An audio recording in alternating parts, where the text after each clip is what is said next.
5 महीना में सिलीगुड़ी और हमारा आसपास इलाके से जो चिकित्सा का जो व्यवस्था हमने किया है, हमारा डिस्ट्रिक्ट एडमिनिस्ट्रेशन माननीय मुख्यमंत्री ममता बनर्जी ने जो किया है, वो 5 महीना बाद हम कह सकते हैं कि हम थोड़ा अच्छा जगह में हम लोग है। ये आश्वासन हम नागरिकों को दे सकते हैं। लेकिन यहाँ का नागरिकों ने भूल गया कि यहाँ का विधायक कौन है।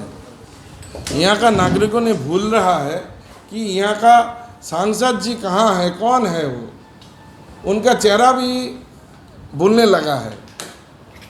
इस समय हमारे राज्य सरकार, हमारा डिस्ट्रिक्ट एडमिनिस्ट्रेशन और हमारा जितना भी कोविड वॉरियर्स सामने आकर इन लड़ाई में काम कर रहे हैं, उनको उत्साहित करने का जगह में उनको लेके समालोचना करना कोई अच्छी बात नहीं है बोल के हम लोग मानते हैं।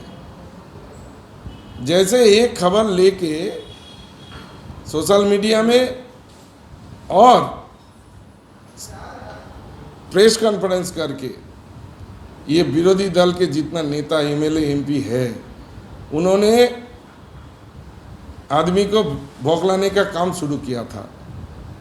हमारा यहाँ देखिए सिलीगुड़ी में हमने जब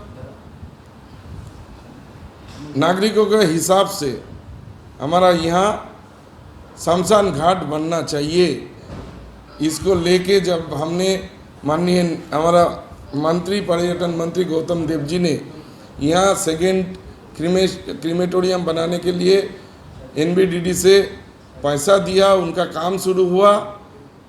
यही यहाँ का एमएलए उसको रोकने के लिए उन्होंने धरने पे बैठा था। ये ऐतिहासिक एक घटना है जिसका भुगतान अभी तक हमारा सिलीगुड़ी वासियों को करना पड़ रहा है। हमारा सिलीगुड़ी के आदिवासी होने के बावजूद कोविड-19 में जिसका भी मौत हो रहा है हमारा जिला में, उनको साउडांगी में लेके जाना पड़ रहा है।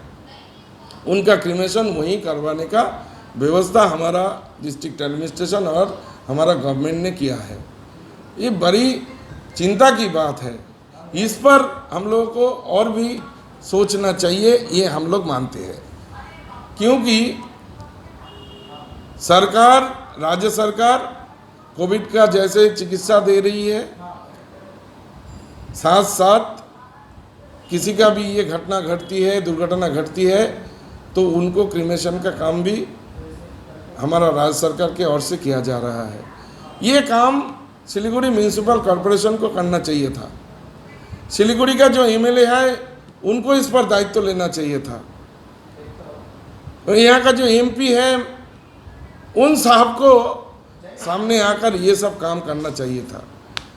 वो सब नहीं करके सरकार की समालोचना करके, डिस्ट्रिक्ट एडमिनिस्ट्रेशन के समालोचना करके, इसको जो नागरिकों को जो बहकाने के काम कर रहा है, ये हम लोग धिक्कार देते हैं।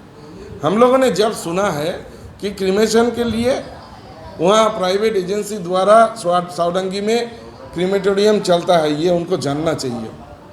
और ये हमारा जिला का भी नहीं है। दूसरा जिला में जाके जब ये काम कराना पड़ रहा है, तो वहाँ का जो स्टाफ है, जो काम कर रहा है, उनको भी पैसे का ज़रूरत है, उनको भी सरकार ने चलाने का कोशिश कर रहा है। इसको लेके आलोचना हो सकता है, लेकिन हमने जब सुना है कि पैसे के बात आया है, मैं तुरंत हमारा माननीय मंत्री गौतम देव जी, हमारा डिस्ट्रिक्ट एडमिनिस्ट्रेटर, हमारा जो एसजेडीए का चेयरमैन, उनसे मैंने बात किया। मंत्री जी ने इन पर रोक लगाई कि अभी ये मत लीजिए। वो हमारा शहर से बाहर है, अभी कल वो शहर में आएंगे। शाम को एक मीटिंग होगी, ज़रूरी मीटिंग होगी, जिस पर हम लोग इस पर ये सब लेके बात करेंगे। और बाकी जो भी कोविड लेकर जो भी सुविधा असुविधा है, वो लोग की भी हम बात करेंगे। लेकिन सिलीगुड़ी म्यूनिसिपल कॉरपोरेशन का जो एडमिनिस्ट्रेटर बोर्ड में है, माफ़ कीजिएगा, उनको भी आगे आकर काम करना चाहिए, ना कि घर में बैठकर भाषण देना और राज्य सरकार नहीं दे रहा है करना, ये उनको शोभा नहीं देता। क्योंकि एडमिनिस्ट्रेटर बोर्ड में जब आप बैठे हैं, ये भी आपको राज्य सरकार ने, माननीय मुख्यमंत्री ममता बनर्जी ने आपको बिठाया, ये कोई इलेक्टेड बॉडी नहीं है। इस पर जब आप बैठे हैं, आप खुद मांगे थे कि आपको बिठाया जाए, आप नहीं सक रहा है और उसका दोष किसी और को देना ये जायज़ बात नहीं है, ये हम लोग मानते हैं, हम इसको विरोधिता करते हैं। और नागरिकों को विरोध में कोई भी इशू, तृणमूल कांग्रेस से कोई भी इशू हम लोगों ने अभी तक नागरिकों के पक्ष में ही रहा है, आगे भी हम लोग नागरिकों का पक्ष में रहकर ये सुलझाएंगे और सबको जो स्वास्थ्य परिसेवा मिल रहा है वही हमने देना चाहेंगे। यही हम लोगों का आज का विषय था। कुछ बीजेपी में कल लोग, देखिए बीजेपी का जो नेता है, उन लोगों को हमने राजनीति में, मेरा इस 35-40 साल में मैंने कभी नहीं देखा। ये लोगों को पहले राजनीति का रास्ता देखना पड़ेगा, चिनना पड़ेगा, पहचानना पड़ेगा कि कहाँ हमारा सिलीगुड़ी का रोड कहाँ से कहाँ जाता है, कहाँ कितना बागान है, चाय बागान है, कहाँ दुखी गरीब आदमी कहाँ है, किस किस को, कितना हजार लाखों करोड़ों आदमी को राज्य की सरकार ममता बनर्जी राशन पहुंचाने का काम किया, कितना आदमी को हमारा राज्य सरकार ने दी। कोई आदमी गुजर जाने से उनको सोमोपैथी में 2000 रुपया मिलता है।